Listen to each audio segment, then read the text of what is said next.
Hello, and welcome to Split Informed and Split Smart. I am your host, Carl Roberts, and excited to be here for our show on the WGSN-DB Going Solo Network.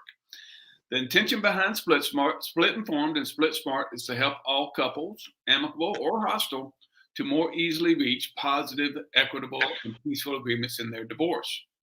I believe that most everyone in their right mind or not deep down wants peace, love, and equality in their post-divorce life, and that no one person should be able to deny that from the other or their children. That is the principle upon which SplitSmart was founded, a tool that helps everyone, regardless of their emotional or mental state, better stay on course for a peaceful and more joyous ever after. Before solving problems, you must first understand their root causes. For divorce, we know that the single difference between a good and ugly divorce is simply the presence of a bad actor. Bad actors can be one or both, a man or woman, lawyer or litigant. And we know that bad actors are often good people who've just gotten tripped up by their emotions, bad advice from friends, family, or lawyers, and often a personality disorder of being a narcissist or borderline. My guest today is Tina Baldwin, high conflict divorce coach who more often works with men.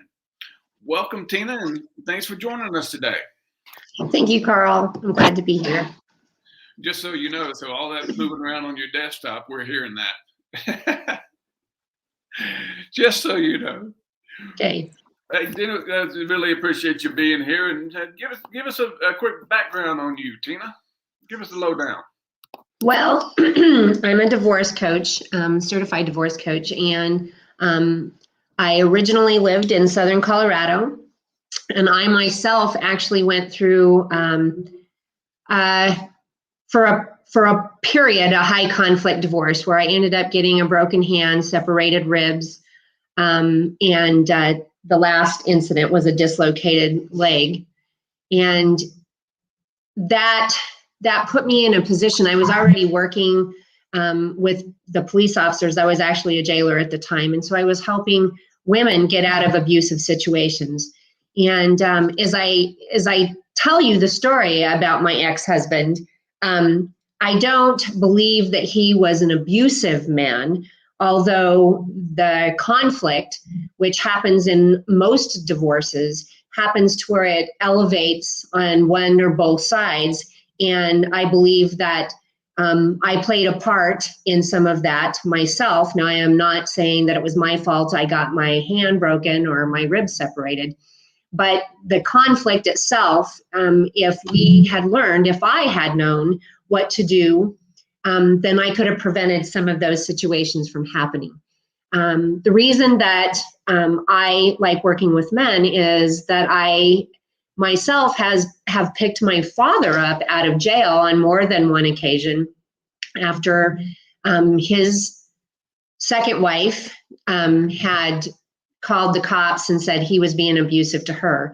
There's all kinds of literature out there for people to learn how to affect the situation by telling them what to do and how to do it. So she found some kind of information from somebody where she could take a vacuum hose and actually hit her arm, and it looked like he had grabbed her. And although the police officers knew that he hadn't done that, he wouldn't press charges on her, so they took him to jail. On the last situation, I picked him up out of the hospital after she drove over him, and this is after finding bullet holes in the house, and I'm got flies trying to get on the camera. So we picked him up from the hospital, and I could see that not only did she drive over him, that she drove over his head, causing his head to turn sideways, which is what saved his life, actually, because it was a dually pickup truck. So I have worked with a lot of people. Like I said, the police officers. I actually trained women in the not homeless shelter, but the shelter that we had taken the women to. I trained them in self-defense. So I have worked with people for the last 30 years getting out of abusive homes, and then finding out that men have a whole different bunch of problems than women do. So that's where I come from and why I do what I do. Well, I mean, I knew some of that, but I didn't know all that. That is really kind of amazing. I mean, for several different reasons. One is, one of the things I've kind of always felt like I've prided myself on is just trying to be able to kind of rise above my own situation to kind of, really in my advocacy of different things, this, that, and the other. Because in you just being able to kind of rise up above your own domestic violence portion, and domestic violence can be just so intertwined with divorce. And yeah, I mean, I got real strong opinions on every side of this. That obviously women do suffer. I mean, the physical abuse of men more time. Every time it happens, it's just repugnant. But what the society doesn't realize is how often that the woman is the perpetrator. And the CDC studies and lots of other studies, which certainly don't get the press and they don't get the view in society, is that the woman is more often the perpetrator than the man. Yes. And then when the man is on the other side of that, 9 times out of 10, we get slapped. We get slapped. I mean, no big deal. Or it may be a big deal, but we still ought to be addressing it. If a woman gets slapped, obviously it can spiral up out of control at that time. And what I really admire from what your story is, again, how these things happen to you, as wrong as they were, but you took, whether, I don't know if it's the right word, but responsibility, but you didn't let that stuff spiral out of control and make everything worse. Yes, it was a point that, and if I had known what I know now, I could have prevented a lot of that from happening altogether. But yes, I took my steps and I moved forward to prevent it from getting worse. Yeah, and so when you were suffering the violence brought against you, again, I hate that those stories are real, and but again, by involving police oftentimes, or by involving the third parties, it oftentimes can just exacerbate the problem instead of calming it down. And that's from a variety of different perspectives and a variety of different aspects of society, involvement of others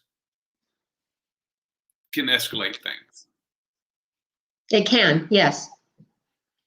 And so, yeah. So what did you learn?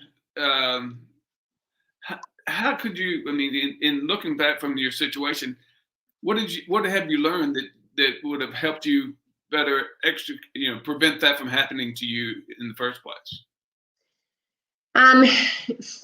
I needed to get out of the house, and that was actually why I ended up with the broken hand and dislocated leg and separated ribs, and there was some other stuff in the middle of that, but I needed to get out of the house, and then we needed to work on us while I was not in the house, so that we could have gone to counseling, or at least talked over the phone where there would be no chance of physical violence.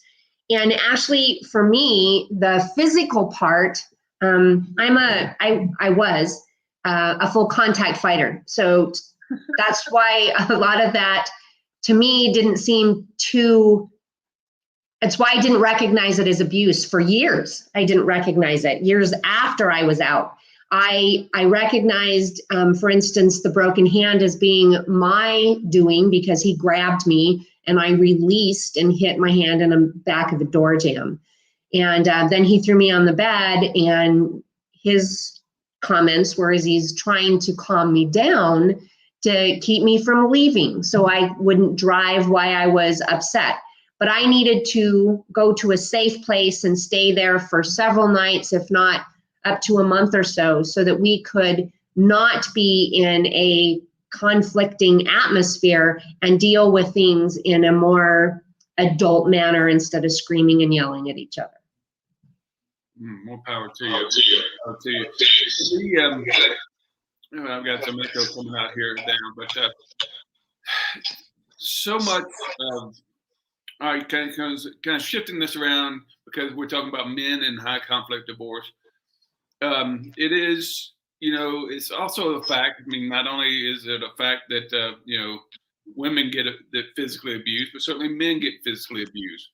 But I think even more so, what's more repugnant and again, maybe I'm not using the right words, but what's just as disturbing as men getting abused is how often that false allegations of abuse kind of come into play, just as that strategy or tactic to gain the upper hand in divorce and custody.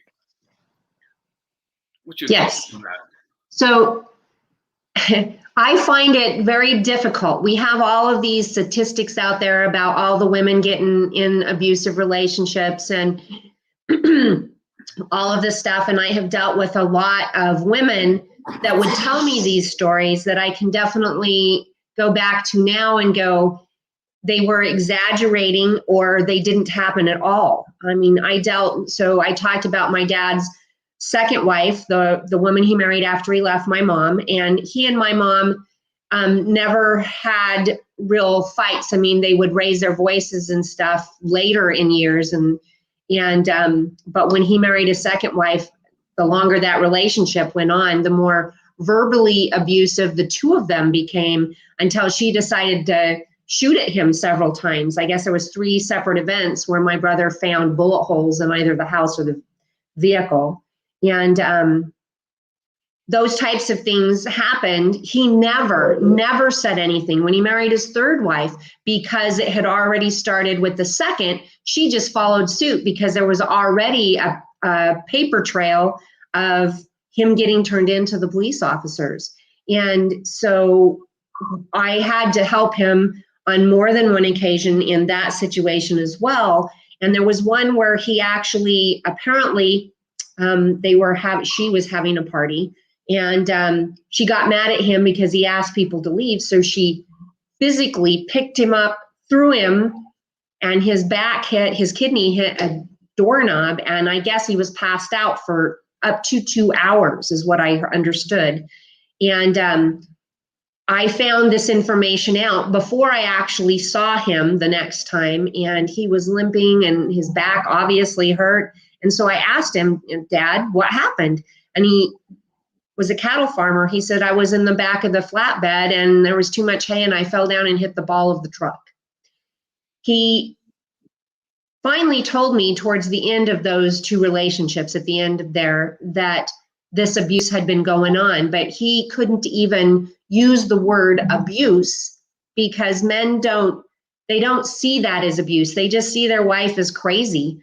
And I mean, I hear this from my clients all the time, how their wife was just crazy. And when we get to talking about things, I mean, one of them got bit and bled. I mean, he bled enough that it was all over the back of his shirt. When the cops finally did pick him up, he finally went in, and this is what saved his life probably, because the family actually believed she was feeding him rat poison. And I look at the pictures and sure enough, he was obviously sick, losing lots of hair.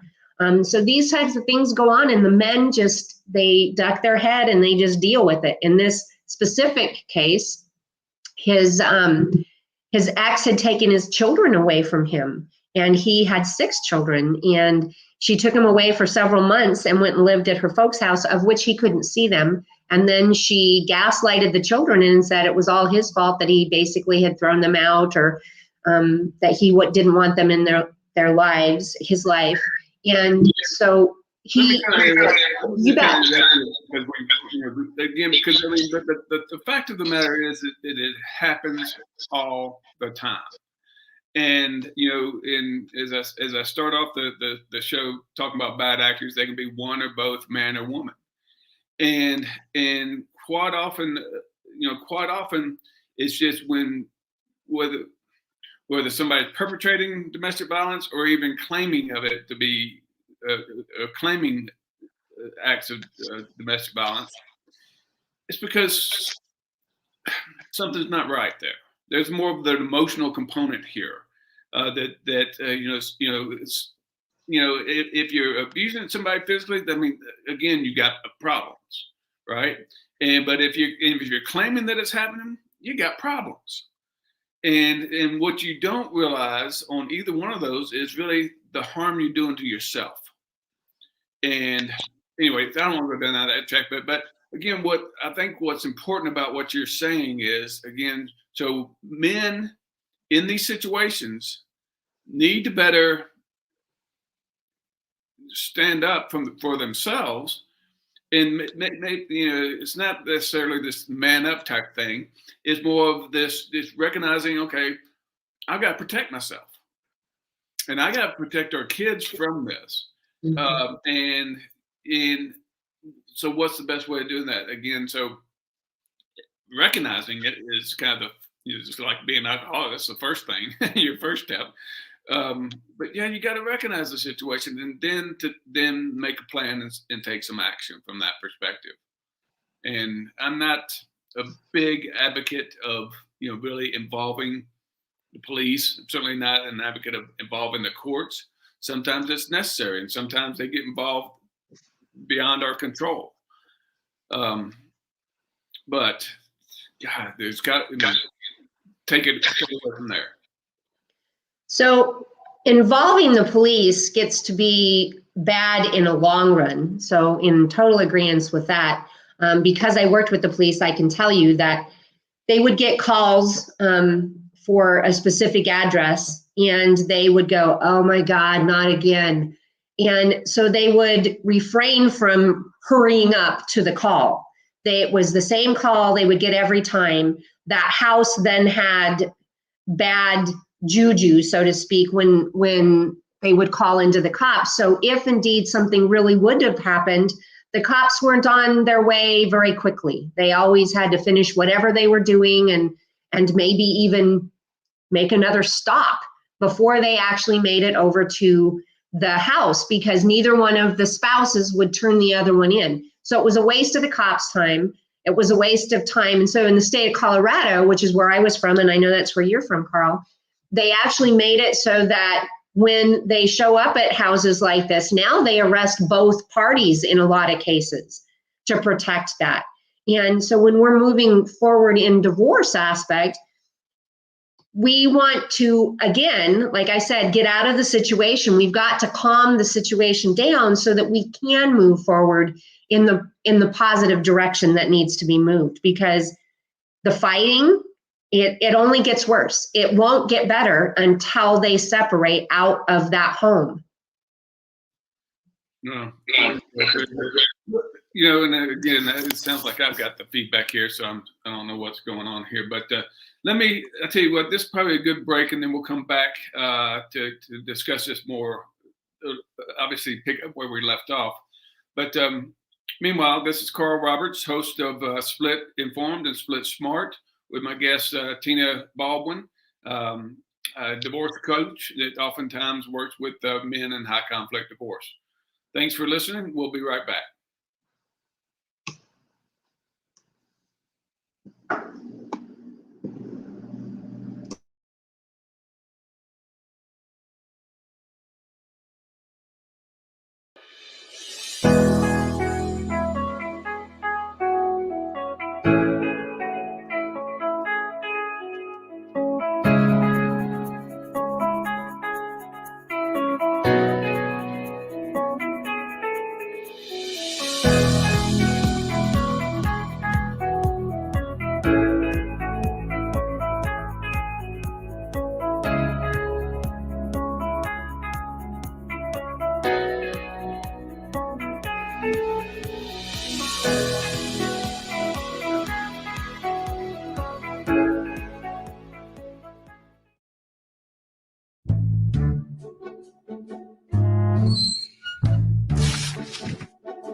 Okay, we're back with Carl Roberts, and I'm the CEO and founder of SplitSmart.com, along with the host Tina Baldwin, high conflict divorce, often working with men in high conflict.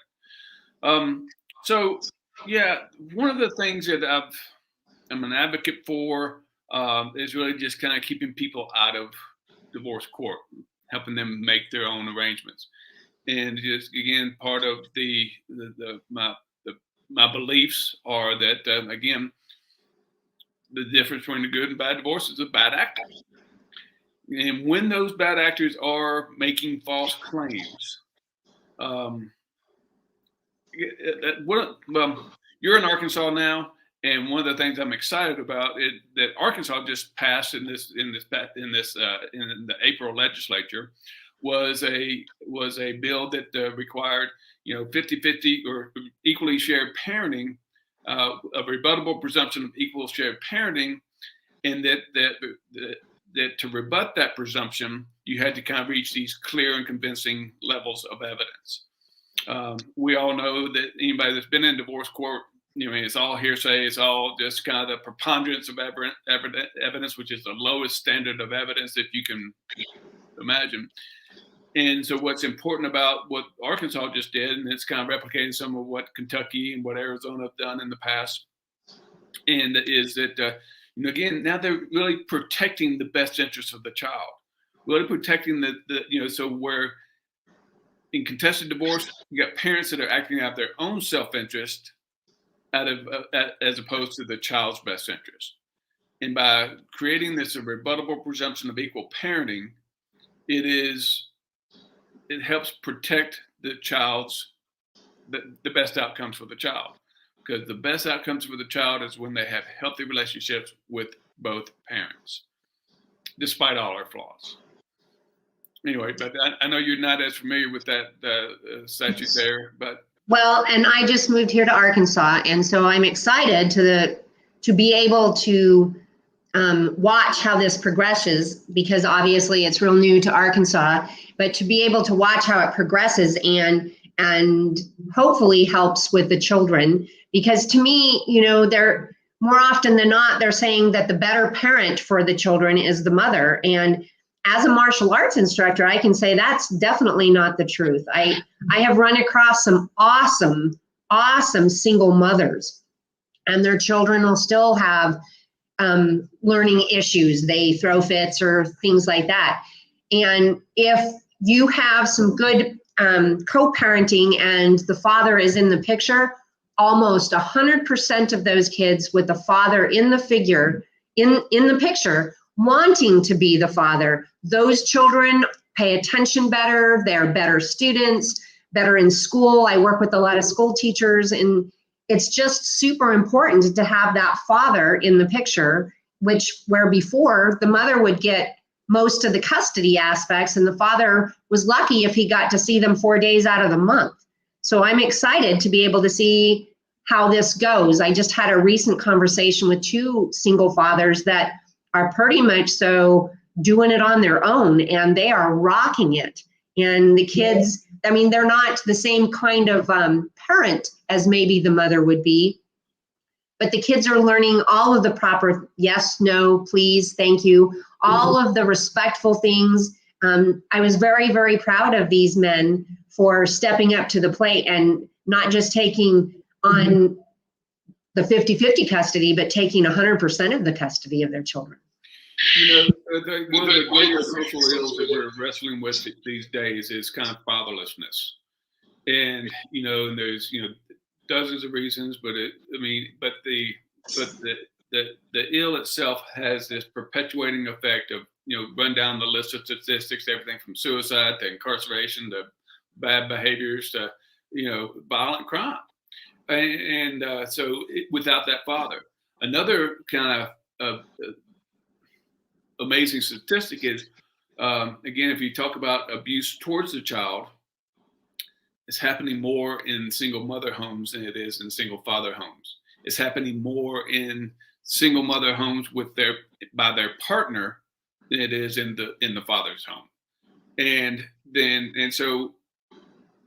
But in this day and age, in this society that we're living in, the father's always the abuser and the mother's just a protective mother. And that's kind of one of those big, I'm an advocate also for parental alienation and the recognition of having it more recognized and studied and prevented. And that's one of those arguments in parental alienation that just drives me nuts, is that, nope, the man's the perpetrator, the woman's just a protective mother, leave her alone. And yeah, I have worked on lots of cases, and I would say that in the situations that got really severe where a child was getting abused, every time in the situations that I worked with, every single time it was the boyfriend of the mother, and the mother stood up for the boyfriend. And every time, I mean, I had to deal with a 2-year-old that had both legs broken, and so is that a good parent allowing this to happen to a 2-year-old? And the father wasn't allowed to see the baby because the courts had set it up. The mother's the protective mother. And no, in that case, in all of the cases, but in that specific case, the child was the youngest. Yeah. It drives me nuts. I mean, but it is, and again, I think what Arkansas did in this bill, and I think they have got it right. And my hat's off. There's a couple of people in Arkansas that brought this bill about, but they absolutely were positioning for the best interest of the child, and it is. I mean, it's just so easy for two normal-minded parents to kind of put their feelings aside, control their emotions, and reach an arrangement that works best for their family, and then helps their children thrive in the healthy, loving relationships of both parents. None of us is perfect, and we don't have to like each other, but we got to get along. We got to be amicable to be able to teach our children the best. And because children learn the good things from fathers, they learn the good things from mothers. They learn the bad things from fathers. They learn the bad things from mothers. And, and if there was a perfect parent, we wouldn't have this problem. And right. So it's real important. And so I do want to kind of get back, because we'll end up kind of running out of time. But again, oftentimes when we kind of start down this conflict path of divorce, a good divorce takes two to tango. Oftentimes one person makes the decision for the other. And just take us in the scenario of, okay, the mother has made the decision to head down this path. She's making claims, she's filed for, and she's, issued the protective orders. Give us a quick viewpoint on that. So we see often, especially in the situations that I deal with, because they're all high conflict, is that, she tells all of the stories to the court, and of course they believe her because the man is the stronger figure, and of course he can be more abusive because he's stronger and he could hit her and he could do those things. But more often than not, in the situations that I deal with, the female has been the aggressor, physically aggressing and hoping that the man will hit her back. And luckily, in all the situations but a couple, the man was able to not do anything. He was able to walk away and get away from the situation. Obviously, in my dad's case, walking away didn't really help. That's how he got run over, trying to get out of the situation, and she run him over. And those types of things that have gone on in relationships where she's creating these stories, we need to be able to pull things back so that the courts ultimately need to be taught how to recognize these. There's all kinds of tests out there that you can actually take that can show whether you're bipolar or whether you lean in this direction or that direction with situations. And I think if our court systems, lawyers too, understand who they're dealing with or what they're dealing with, there's a better chance for us having a healthier separation period. Again, we have to get out of there to get this to be safe. Yeah, I mean, I know in my case, I mean, you're talking about provocation. People try to provoke one another into an action. And,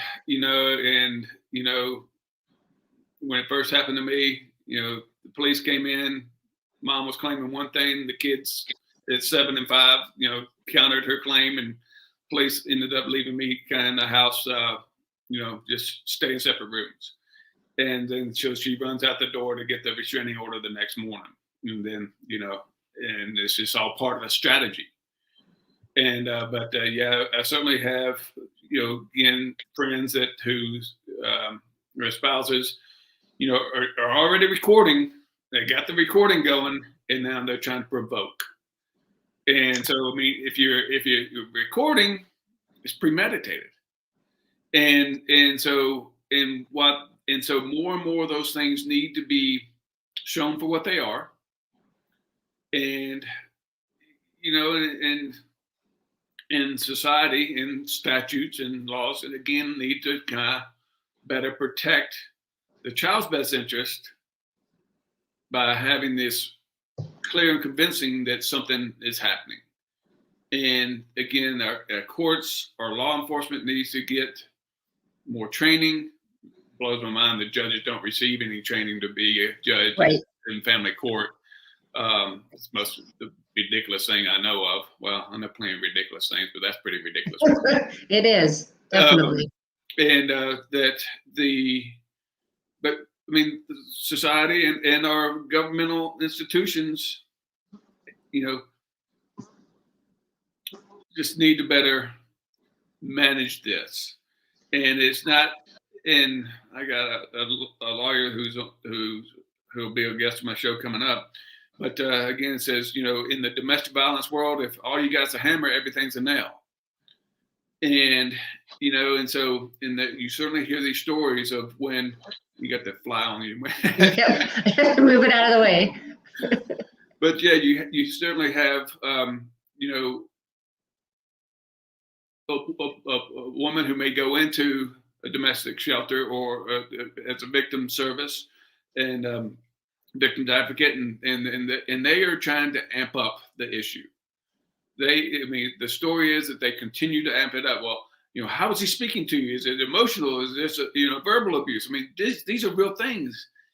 And again, it's part of the problem with domestic violence being defined so broadly. Violence to me is a physical act. But financial abuse, emotional abuse, and I hate to say it, but I'm having it, but to stay consistent, even parental alienation is not a physical act. And they are abusive, but not physical. There are so many kinds of abuse. There's legal abuse. There's, of course, we know sexual and physical abuse, but the sexual abuse even aspects isn't always physical. It's verbiage that's said. And this happens to the children, this happens to the spouse. There's emotional abuse, there's psychological abuse, that list goes on and on. And again, to touch base with where judges aren't trained. I used to be in 4-H, and we talk about having kangaroo court when we were out and about. And the family law, family courtroom is the biggest kangaroo court I've ever experienced. I've been in and out and worked with lawyers and stuff on different things. And I will tell you this, my jaw always drops on the floor when I hear what the judge did. It's a crapshoot. Mm-hmm. It's an absolute crapshoot. It depends upon which side of the bed that judge got up on that day.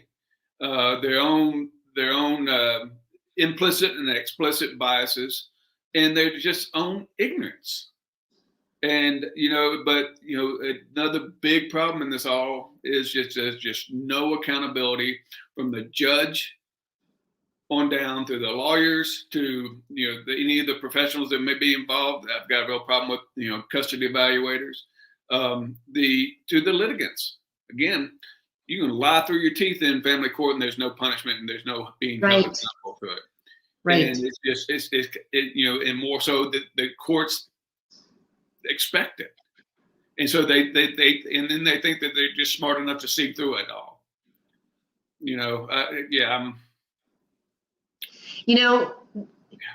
The word narcissist came out earlier, but the judge's seat is a narcissistic position. And, I worked with a bunch of cops and they have egos. They have these big egos. They have to have those egos in order to survive on the street. And a judge does have to have an ego when they sit in that chair. But if they learn to listen and learn to hear what they're listening to, it's not hard to figure out who's the bad actor and who's the one that's trying to do their best. All too often, I think one of the many other problems is that, the judge thinks, okay, well, it's the high conflict divorce. They're both responsible. They're trying to split the baby type thing. And they're trying to share the blame. And, because they think that's the right thing to do. It ain't the friggin' right thing to do. You got one person that's causing a problem here, hold them accountable. Right. And that needs to happen more often, let me tell you, because in those courtrooms, my clients go through some of the most torturous stuff. I have to help them keep their composure prior to going into the courtroom so that they can let the spouse say all of the stuff they're going to say, and then they get their time and unemotionally communicate their story to the judge. Yeah. You just kind of a point of reference for these kind of going on that emotional. Again, so that's where a man again can be so misjudged. I mean, because you can be pissed off and irritated about what's happening to you, but you can't show it in front of the judge, because then if you show it in front of the judge, then yes, see, he's a violent, angry man. Right. And so it's just the audacity, anyway, I don't need. Yeah. When you've been there, you know what it's like. I mean, it's a hard thing to do, especially when they're sitting up there, the spouse is sitting up there and just going, I don't know. He just was so violent with me. And that's not even the case at all. And it makes you mad. You want to elevate, you want to speak up. And of course, her lawyer, they're going to try and get in your face and try to bring that up, because then that's proof to the judge that you have an anger issue. Yeah. Gosh, I don't have any. Yeah. In the work that I do, and I'm trying to, yeah, I better not go to that. Totally understand. Won't do myself any favors, but again, the idea that the judges don't have any training is just beyond me. Or no training is required. It's all on the job, and then they call these custody evaluators or custody evaluators here in Colorado. They're parental responsibility evaluators or child and family investigators. And those court helpers are just so much more of the problem than they are the solution. And they again, it's a beauty contest. And in that situation where I talked earlier about the little 2-year-old that got his legs broke, that it took them a good 3 months after the issue to get this baby out of that abusive house. I mean, what causes this to happen? I know other people that spanked their kids at Walmart and they got their kids taken away from them. This is not, it's just not equal. Yeah, it's not equal. And we can spend another show or 5 on child protective services and how what a mess that is. Yeah, I mean, and so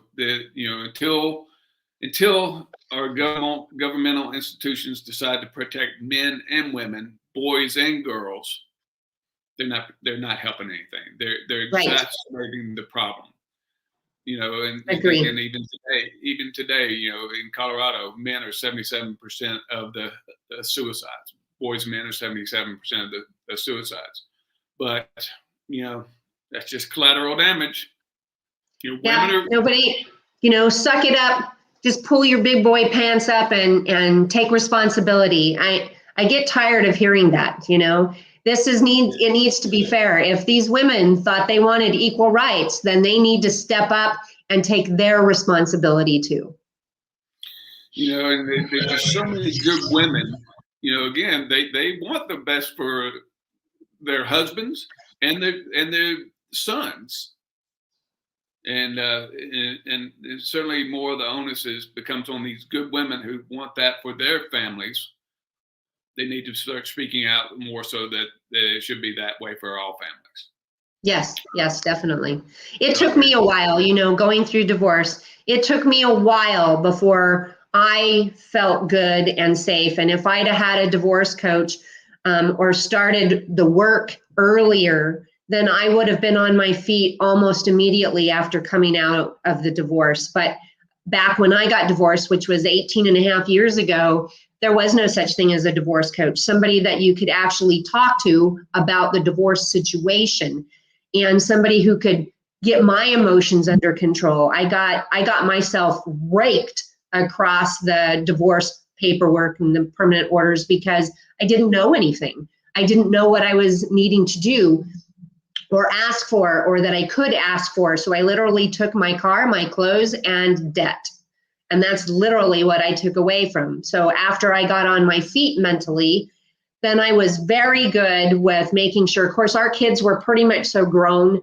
And we didn't actually file the divorce paperwork until our youngest one was 18. So we didn't have to go through any of that. We co-parented by allowing the children to be with the parent they needed to be with. And in my children's case, they chose to be with me. I was the parent at that part was the disciplinary parent. And I communicated with my kids, and their dad is a great dad, great person as far as that part. And he and I get along well and can communicate, be at the same weddings and everything now. That's what I was saying earlier, that it wasn't entirely his fault. It was the situation, and situational situations affect how we communicate to each other and how violent things can physically get. Yeah, it's very, very cliche that divorce brings out the worst in people, where criminal acts brings out the best in people. And so that's very much true. We're going to have to wrap it up there, Tina. But I do certainly want to thank Tina Baldwin, a high conflict divorce coach, oftentimes representing men. Tina, let our audience know how to reach you. Yes, you can email me at tina@divorcecoachspecialist.com. That's my website. Again, that's divorcecoachspecialist.com. And you can text me or call me at 719-580-6684. Again, that number is 719-580-6684. Well, Tina, thanks so much for being here. I mean, this is really tough subject to kind of deal with. I mean, it's simpler than it is. I mean, it can be more simple than it is complex. But you got to have, and I wish there was a divorce coach for me, 12 years ago when I went through mine. It would have gone entirely differently. Right. But I think that the divorce coach, especially if men who have more difficulty in looking towards therapy or that help and that support, you need to kind of gravitate to this idea of a divorce coach and getting that help and support from that perspective, not only emotionally, but just strategically and just being smart about things. There's a happier day ahead, and you just got to kind of get there. Anyway, I do want to thank you again, Tina, for showing up. And my name again is Carl Roberts, host of Split Informed and Split Smart. Join us on the 16th. My guest will be Joe Pickard, a divorce lawyer here in outside of Denver, Colorado. Got a lot of admiration for the work that Joe does, and I look forward to him being on here. Anyway, thanks for tuning in. Thanks for listening. Tina, you have a great rest of the week. Thank you, Carl. Blessings.